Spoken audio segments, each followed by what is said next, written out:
But I just want to come back to this thing about pricing, right? So that example of the vintage cars and the uncertainty of the vintage cars. Um, we have AI, we have the blockchain.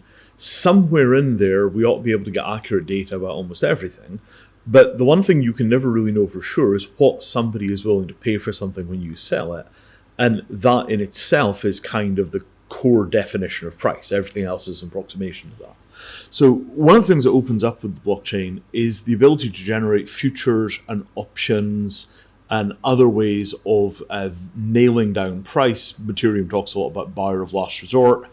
So I wonder, just as we're kind of, painting on water a little here, you can imagine a world in which the price of a thing is simply defined as being a packet of options that surrounds the thing. You have a car, theoretically it's worth 150k. You've got a bunch of people who are trading options on that thing at 135, 140.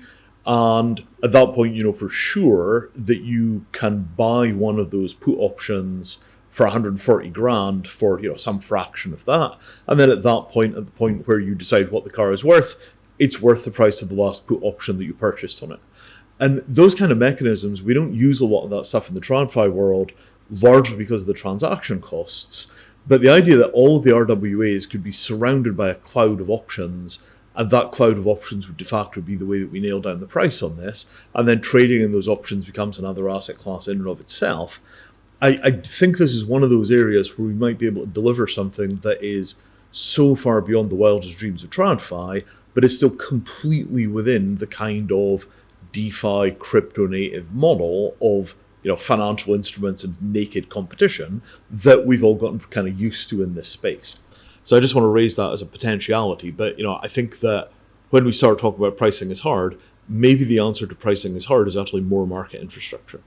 Yeah, I mean, just pulling that thread a little, right? Imagine if one of the benefits of RWA was that all of the RWA had a common interface to get to this kind of option-based pricing mechanism, right? In the same way, kind of like all NFTs, you can take the NFT and you can, put it through some mechanism to fraction it or whatever it is, you can lock it up and get, utility tokens out of it. There are all these kind of things that just anybody buying an NFT artwork expected that package to surround it.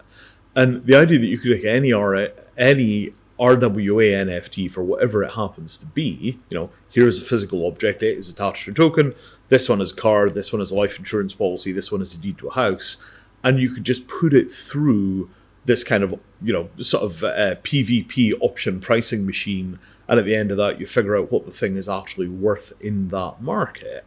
And that gives you a kind of hard backstop for things like lending.